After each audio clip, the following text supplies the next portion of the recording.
Welcome back to a Friday Men of a Certain X, where Dave and I speak on behalf of our entire generation, even though nobody asked us to. Unfortunately, today it's just gonna be me. Dave is off doing Dave Pounder stuff on this Friday, leaving it to me to handle the show, which will be interesting because I don't even know where to get started. So we're just gonna jump into things without Dave here to manage the information, what we're gonna cover. I have no idea where things will end up for the day, but let's get into it. It's an exciting Friday, a lot of different things to talk about. For starters, on a good note, it's NCAA Final Four weekend. So congratulations first to Caitlin Clark, who's been dominating women's basketball all year long. She was named the NCAA Women's Player of the Year, AP Player of the Year for the second year in a row. So pretty exciting for her. She has been such a story this year. Fun to see somebody do really well. We love to see champions do well until we get sick of them. But with college, they're not there long enough for us to get sick of them. So it's really cool to see her play so well and be recognized for what she's doing. So congratulations to Iowa's Caitlin Clark. As Iowa goes back to the Final Four, last year they got handled pretty well by LSU, who ended up winning the NCAA Women's. This year, we'll see what happens as Caitlin Clark and her Iowa team face up against UConn today. And then in the other bracket, NC State and South Carolina will be facing off to see who gets to go to the finals. So an exciting weekend in women's basketball and some familiar names there as we look at the men's bracket as well, with a less expected men's NC State team facing off to get into the finals, along with Purdue, Alabama, and UConn. So it should be a really fun weekend of college hoops. I think the money is on UConn to win the men's. Maybe not so much the women's. I think Iowa's looking really strong there. So we'll see if they can both pull it out this weekend. Most importantly, no Duke, and that's what we all really care about. So we'll see what happens. We'll see if UConn can get themselves back into the finals, and if they can win back-to-back titles. We'll see if Caitlin Clark can get her championship this year after their team got defeated last year. So cool weekend of NCAA basketball, men's and women's, very exciting.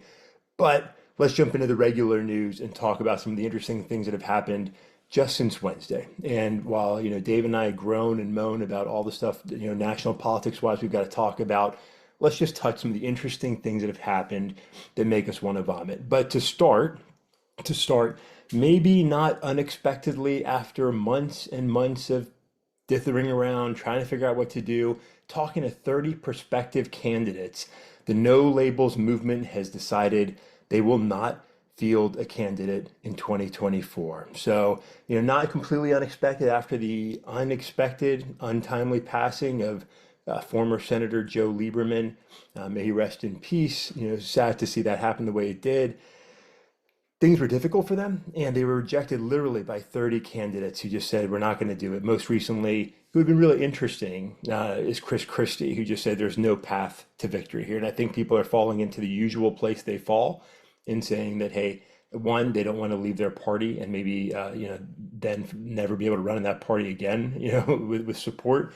And two, they don't want to take votes away from their preferred candidate, who I think in almost every one of those 30 individuals' minds, they prefer Joe Biden over Donald Trump. So first report in the Wall Street Journal, but perhaps as best stated by Matt Welch in Reason Magazine, no labels is no mas for the 2024 election.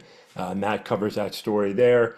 The Wall Street Journal again broke the story, and you can read about it more there. So we won't have a no labels candidates. Where does that leave us for 2024? At this point, we've got obviously Joe Biden and Donald Trump running. We've got RFK running. The big question there is, will he run as a complete independent, or will he pursue the Libertarian Party nomination? I can tell you the Libertarians are pushing the idea of how important it is to have a big name, top tier candidate for the White House. They're using the fact that raises awareness for the party, that can help strengthen down ballot candidates. If you ask me, they're gearing up to nominate Robert F. Kennedy Jr. as their party's candidate. Now, he is not a libertarian. He doesn't fit into that party well. There'll be a lot of moaning and groaning by many folks if that happens. But if I was a betting man, I would say that just because of the challenge of ballot access around the United States, I think those two will find a way to come together, probably be the best Libertarian Party showing in their history, which will sort of be validation of the approach of compromising principles to nominate a big name. And I think it works well for both the LP and for Kennedy. So we'll see if that actually happens. I think it will. That'll give us three, big parties with three big names at the top of their tickets. Possibly, so they'll nominate somebody else in the Libertarian Party, in which case we'd have four candidates running there. You've also still got Jill Stein and Cornel West floating around out there, although I don't think anybody's giving them much attention right now. So it's still early. We'll come back to that point here in just a minute, but interesting to see. Interesting to see that play out. So speaking of it being early, right? Polls are still coming out, and it's an important reminder here in April, months before the election, that polls mean absolutely nothing at this time of the year. So while people get excited about it, and there's a new poll that came out saying, hey, Biden is down in 6 of 7 swing states, according to the Wall Street Journal, including the state of Pennsylvania, according to the Wall Street Journal. And so there's a lot of excitement about, oh man, Trump's got the lead in all these critical swing states.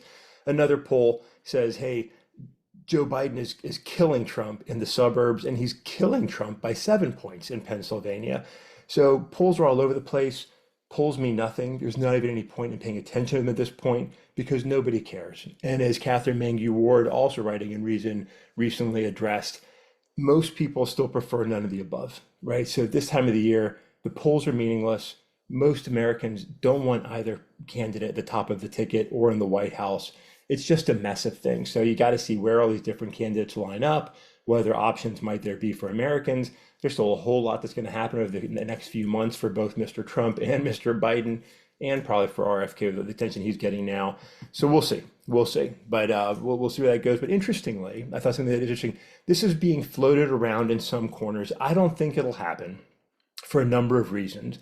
But interesting. The Hill reported that Tim Scott's name is being floated around as a vice presidential candidate for Donald Trump. Now, that'd be interesting, right? Because Tim Scott is a much younger candidate than either of those two major party nominees. He's African American, which opens an interesting opportunity for the GOP because they've never nominated an African American at the vice president or presidential level. So it'd be interesting to see. He's from South Carolina, which has been a strong state for Joe Biden, that really turned things around for him in the primaries last time around, and would be a big state to scoop up, for Donald Trump. But more importantly, Tim Scott's just a really likable guy, right? You can disagree with him on politics, but he's a genuine, fun dude. He's fun to listen to. He's a wrestling enthusiast. He's just a goof of a guy that's likable, friendly, approachable. And it'd be interesting for people to actually have a character up there that they enjoy, right? So, I mean, RFK Jr.'s nominee, she's likable, inexperienced, right? Kamala Harris, Dave and I have talked about plenty. America doesn't love her, hasn't embraced her. Tim Scott would be interesting and likable. It would be interesting to play out. It won't happen if I was a betting man. Again, I don't think that'll be the choice. But cool to see his name being floated about. He's got a bright political future, I think, if he plays his cards right. Unfortunately, today playing your cards right means kissing Donald Trump's ring, which is sad to see because I don't think he's really all in Trump's beliefs and ideas, but he's playing the role right now because that's kind of what you got to do if you want a future in the GOP. So hopefully the party won't consume him the way other great leaders have been consumed by their parties and their leadership over time and ruined their great reputations and histories. But interesting to see Tim Scott's name being floated about there. What else is going on? Donald Trump, not unshockingly, sues the co-founders of Truth Social, right? Not actually Truth, but the parent company of Truth, saying that they had made reckless and wasteful decisions. One of the terms he used, I think, was spectacularly bad. Donald Trump sues everybody. That's what he does, right? He said they failed spectacularly to set up corporate leadership structure and nearly derailed his plans to take it public. Trump's history is shady business, a lot of lawsuits, a lot of confusing and moving shells around. It's just a mess of things. So interesting to see that guy continue his legal attacks in every way he can. When he's not in court for his own trials, he's suing other people. Don't care about Truth Social, so don't care where that story goes. Also interesting relating to that is where some of the funding to keep Truth floating, Trump media floating, back in 2022, some connections to a Russian that's presently under criminal investigation. Not going to take that story any further. Don't want to talk about that anymore either. What else? What else is happening? Not that Joe Biden can be excused of things either, right? We like to beat up Trump for his mess of humanity that he is. But listen, Joe Biden continues to do dumb, stupid things in the White House too, and we should talk about that. The Biden White House is getting ready to finalize potential regulations on menthol cigarettes. Listen, cigarettes are terrible for you. They're awful for you. Menthol cigarettes are terrible for you. They're awful for you. But as we've been discussing on this podcast many times, if you're not hurting other people, just leave people the hell alone. How are you going to ban one type of cigarette and leave other cigarettes out there? How are you going to ban cigarettes, but people can still consume gallons and gallons of alcohol? Like, just stop, Joe Biden. It's stupid, unnecessary regulation. He's getting a lot of pushback from many corners on this topic. Now you can manage certain things about smoking and whatnot. Like you can limit where it goes because there is secondhand smoke that can harm other people, that can interfere with other people's quality of life.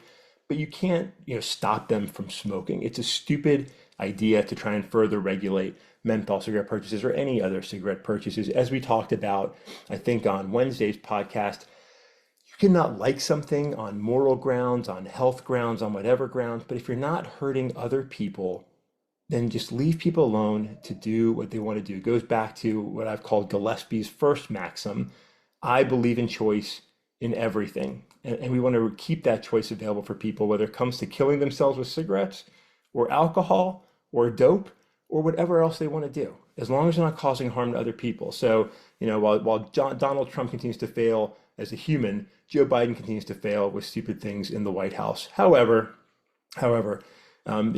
there's some things that are being done that are good, and he is at least discussing this regulation. They're hearing other people, they're hearing some of the pushback.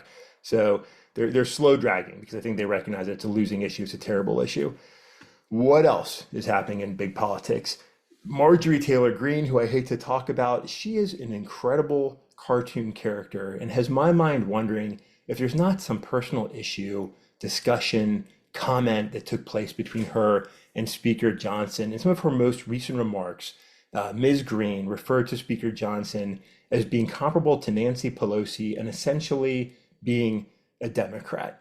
Now, listen, I don't care for Mr. Johnson's politics very much. I don't like what he's doing with the Republican Party, largely failing in the House, but he's trying to govern. And this is what Dave and I keep coming back to, is you don't have to agree with everything everybody does, but the government has to govern. There has to be compromise and flexibility, not on principles, right, but on legislation and how we do things, because most Americans disagree with whatever party you're in, whatever camp you're in. Others disagree with you. So you're not going to get everything you want. So the whole idea of Congress is to reach reasonable compromise in the best interests of America. So Speaker, Mr. Johnson has to compromise on legislation, find ways to achieve reasonable success for his interests, reasonable solutions for America, and keep the country moving forward, as opposed to extremists in either camp and either side who want to hold the government hostage to their pet projects and political beliefs. It doesn't work if everybody does that. Nothing will ever get passed and will be a train wreck of a country and maybe actually end up as that banana republic that Donald Trump likes to say that we are, right? So Ms. Greene here is having her war within her own party. I think her time is limited because she's going to lose support if she doesn't get her act together. But interesting to see the continued absolute mess of intra-party politics in the GOP. Not surprising, still pathetic. So that's all we're going to talk on the national politics side because it hurts my stomach. But what have Donald Trump supporters been up to recently? Well, here in my home state of Virginia, Michael McCartney, age 50, who went by the cool nickname Torture King, was recently just arrested for his work in celebrating animal torture, monkey killing videos, monkey torture network that he was a part of. There's a great picture here of this fine Virginian with a Trump 2020 flag and a Confederate flag behind him.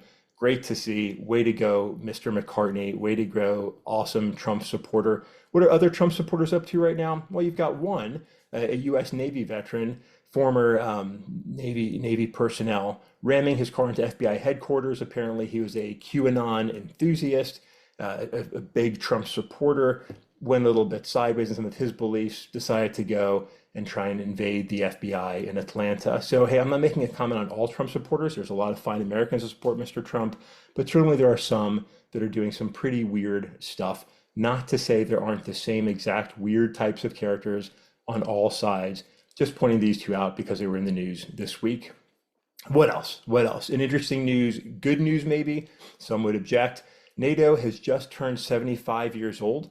as you see NATO continue to expand in the face of Russian aggression. I think it's pretty awesome to see NATO turn 75, right? While we have to be wary of entangling alliances, and there are some challenges with that, right? But NATO is a positive force in the world, and it's a good thing for America to support and be a part of. There's ways to, do that in a way that respects American interests. And in fact, NATO is now 75 as we see Russia continue their war in Ukraine, continue to threaten others in the region. It's a good thing. We've got an alliance of countries that can come together, coordinate together effectively, militarily if needed, to make sure that we can stop threats before they cause havoc in Europe and elsewhere in the world. So happy birthday, NATO. What else? What else? There's some good news out there. There's some other bad news out there for Tesla. An unfortunate first quarter is their shares went down quite a bit. Productivity went down quite a bit in the first quarter. Reasons for that, Mr. Musk explained. We won't get into that today. But hey, EV sales are still having a hard time right now. People are reluctant to take that plunge. There's a lot of excitement, a lot of enthusiasm, a lot of tax breaks for doing it. But Americans have sort of slowed down on that, despite some states like California trying to really aggressively force people into the EV market. We'll see where that goes. But I think Tesla's slowdown is reflective of others who have also seen a slowdown and are making shifts to hybrids or back to regular, traditional engines, because that's what Americans and others around the world continue to sort of want right now. So some interesting things in the news, a couple other items we want to cover. I'll come back to those perhaps as we wrap up, but let's pivot because I can't take any more of it. There's so much in politics, it consumes our minds and our thoughts, and to be honest, it's not where we want to be. I've been reading through the book of Proverbs, and even as I read through that book, so much of it relates to leaders and kings and being a good leader, being a bad leader. And my mind keeps going to politics as I read it. And it really pisses me off that even as I'm trying to get some of the good word in, some good Old Testament wisdom in, my mind goes to politics. I think a lot of us suffer through that. So let's talk about other things, good things in the news. Hey, really exciting news. In Massachusetts, a man had a successful kidney transplant from a pig. Now, we've tried this before in science and medicine, and it hasn't ended well, right? Unfortunately, people's bodies have rejected the transplant. But in this case, the 62-year-old gentleman so far has responded well to this pig transplant. And how exciting is it that science has us at a place where when human body functions fail, we can explore the possibility of using alternative options, in this case, a pig's organ, to bring that person back to a place where they can function in a healthy manner. Kind of weird, super sci-fi, but super exciting, right? It's never something we should forget about how incredible modern science is, what a blessing it is. With all the talk of vaccines and anti-vax conspiracy theories, we sometimes fail to appreciate, how exciting it is to be where we are with science and medicine today. And there's a lot of things that are really exciting there. In this case, this gentleman coming out of the Massachusetts General Hospital, he went home after 2 weeks of surgery, where his body so far has accepted the transplant. Super cool, super exciting. In other news, the FCC is getting ready to vote on net neutrality here, April 25th. That was a big topic, you call it, back in the Trump administration. They want to put net neutrality back in place. I'm not going to get into a long explanation of what that is, but interesting to see that pushback now from the Biden White House and the FCC trying to put those rules back in place, being pushed back against from the telecoms industry. One can argue either way for the goods and bads of that, but it's a big topic, and we'll see where that goes in the coming few weeks. I imagine the FCC will move forward, and we'll see where that goes. So what else? What else? So let's pivot away from news. Let's talk about something else I think was interesting this week. You may have heard Dave and I talk quite a bit about the Arnold Schwarzenegger newsletter, the absolutely free Daily Pump newsletter. And it's great. Like if you have any interest in personal improvement, health and fitness, it's a great daily resource of just information where Arnold, Adam Bornstein, Dan Ketchel, who they are the publishers of the newsletter. They edit the content, they put it in. They do a lot of great research that almost always boils down to just do common sense things and do the basics. So in the April 1st newsletter, sort of making fun of some ridiculous stuff that's out there in the health and fitness world, I think Adam wrote this article. He referred back to some actual posts in the sort of wellness land of social media, not April Fool's jokes. Some of those referring to good things to do, right? And these are not good things to do, but suggested as good things to do for your total wellness. One, eat raw bull testicles to optimize your hormones. Listen, I'm not putting anybody's balls in my mouth. I'm not putting bull balls in my mouth for any reason. Eat bacon instead of using sunscreen. That doesn't even start to make sense. Tan your anus for more energy. No comment there, right? Those are legitimate social media posts that are out there telling people do these things for quality of life, for health and fitness, to be a better person. And the guys call it out as being just absolute nonsense and remind everybody of the basic things to do to stay healthy. I'm just going to read off that list, right? Just so you know, if you're thinking about your health, if you're thinking about fitness, if you want to be a better person health wise, here are the basics, the blocking and tackling of health and fitness that apply to anybody at any age, at any time, whether you've been working out for 30 years or you're just thinking about starting to work now at age 70, right? They apply nonetheless. One, sleep 6 to 8 hours. I'm still working on cracking that 6 hour barrier, but I'm confident that one day we'll get there. Eat mostly food that your grandparents would recognize, meaning basic, healthy, natural foods, not ultra processed foods. If it comes wrapped in a package full of preservatives and sweeteners and all those things, probably not the best thing for your body. But if you're eating vegetables and fruits and rice and meats, probably a good thing, right? Eat enough protein, right? And there's a ratio for that you can check out. There's different thoughts on how much you want, depending on what you want to achieve physically, but make sure you get enough protein. That helps at so many levels. Eat your vegetables, drink your water, do some resistance training, either with weights or just using your body weight. And one thing that's great about their app is it gives you programs for both, right? Which is really cool to see. Move throughout the day, not just when you're working out, right? So get up, take your pets for a walk outside, make sure you're moving around your house, climb some stairs. Don't sit there at your desk all day long for 10, 12 hours on your computer, on your phone in a terrible position, right? I like to stand. I have a stand desk. I have a walking desk. It's good to find ways to keep moving throughout the day. That's important for all of us. And finally, and this is, I think, a great point that's super important, is be part of something, whether a community, a hobby, or anything that brings you together with other people. Ideally, some of that is done in person where you can have human to human relations. But even if it's socially, like for me, social media plays a healthy release to me to be able to get things out of my mind and just put it out there. Don't care about likes, don't care about follows, don't care about anything like that. It's just a way to release and sometimes connect and chat with people about everything from Detroit Lions football to health and fitness to music. It's just a fun way to connect. And our friends, our family, these are important relationships, and it's important to be part of something. If you don't have friends and family relations that you want, joining a club, getting involved in something, coaching sports, whatever it is, going to the gym, joining a sports team, being in a band, these are important ways to connect. And I think these basics that they line out in the Monday newsletter, which you can find online, or I see April 1st newsletter, are just fundamentals that are so good for all of us. So strong recommend, subscribe to the Pump newsletter. It's great. If you're interested in working out, the app is also great. You can check that out. Great discussions right now on health and fitness, a great Q&A with Arnold Schwarzenegger this week, and some really cool discounts, by the way. Talking about sleep, there's a really good one on some sleep aids that I found that are all natural, all healthy, that are really good. So that's a good thing. Health and fitness is something we should all be thinking about. The newsletter is a great resource. Strongly encourage folks to check that out. What else is happening that is cool? We talked about health and fitness a little bit. That's cool, obviously.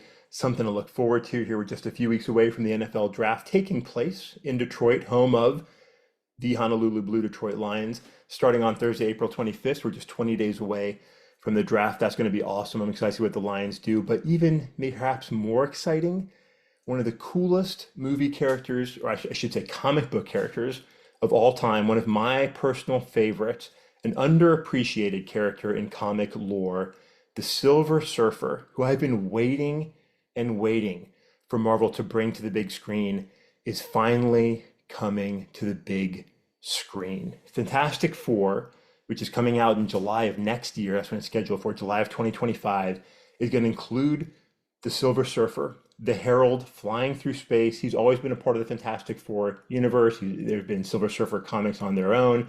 A super fun character. I mean, just the idea of flying around space on a surfboard to me is super cool.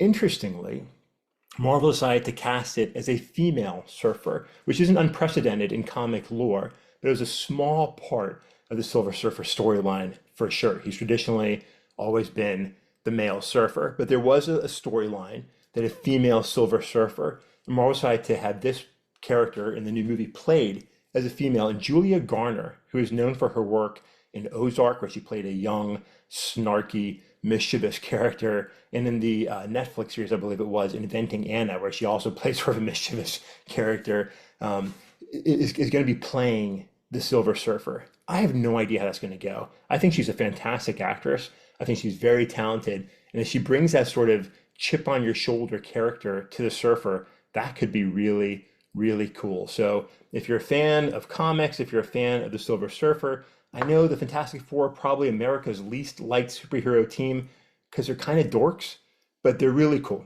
They're a really cool team. I like some of the Fantastic Four movies that have come out over the years. You know, again, I'm a big Michael B. Jordan fan. He played the Human Torch in a movie attempt back in probably, I don't know, probably 15 years ago now, I think, when they tried that movie. I thought it was undervalued, underappreciated. I thought it was a pretty good movie. But here we go again, Marvel reloading the Silver Surfer, I'm sorry, reloading the Fantastic Four, including the Silver Surfer with Julia Garner. Should be cool. Looking forward to that. So again, we've got about a year till that comes out. What else is happening on this Friday? What else is happening this Friday is new music. Like always, some great music over the last week. Gary Clark Jr., who, if you don't know, is very talented. He released another song from his new album, which is out. Retrograde is a really good song. He's fun to listen to. Empire of the Sun, from the same country that brought us Kylie Minogue, Jen Wigmore, and people often forget AC/DC, an Australian band, right? Part of American lore, really, but AC/DC is Australian. Empire of the Sun is a really unique band with a really unique sound. They've got some songs that have really been popular, but they're sort of an off band. Like they're sort of out there doing their own thing, and they broke up for a while. They've come back together. They've got a new song out, Changes, which is really good. Imagine Dragons just dropped a new song, really good. But of course, if you've been listening to this podcast, you know that I'm a great enthusiast of the Black Keys, and their new album, Ohio Players, just came out at midnight, I think it was. So far, so good. Really good music, some good team ups, fun to listen to. Going to be checking that out all weekend long. So I'm excited about the Black Keys' new album. They're going on tour. They're not going to be in my neck of the woods, closest is Baltimore. I saw them live before, though, at the Anthem down in DC. Really great show. Great live band. Live music is awesome. If you have a chance to see the Black Keys live, might be worth checking out. So those are some of the things going on that I've been watching since Wednesday's podcast. When we come back on Monday, Dave will be back. We'll be able to talk through all the usual things and have Dave to guide us through it all so that I don't have to try and figure it out on my own, because that is not what I like to do. So appreciate Dave leading us through these podcasts day to day. He does a better job of picking the stories opposed to me who just wants to race through all of them. But hey, as we wrap things up today, next time we talk will be on Monday, which is the solar eclipse of 2024. We'll see what happens with the weather, but right now people are very excited about the great North American eclipse scheduled for Monday. Depending on where you are, the times will vary on when you're going to have a potential total eclipse to see. I am looking forward to it. We've got our glasses. My wife and I are ready to go. So thank you for taking time to join us, a few times a week. Thanks for enduring a Andy solo podcast today. Some interesting things in the news, some interesting things on health and fitness, some good things to look forward to. And for all the chaos of politics, which make us all want to vomit and swallow our own heads, there's some other really interesting, good things going on out there. But do the things to keep ourselves healthy, get involved in groups, keep our bodies healthy, keep our minds healthy, be grateful for awesome innovation and technology that bring us things like pig kidneys and awesome movies with special effects, and all the other exciting things happening in and around us that have nothing to do with the BS of politics and all the things that go along with it. So with that, looking forward to Dave coming back on Monday. Thanks for hanging out with us. Have a great Black Keys weekend. We'll all look forward to hopefully a cool eclipse on Monday, April 8th. Thanks for listening.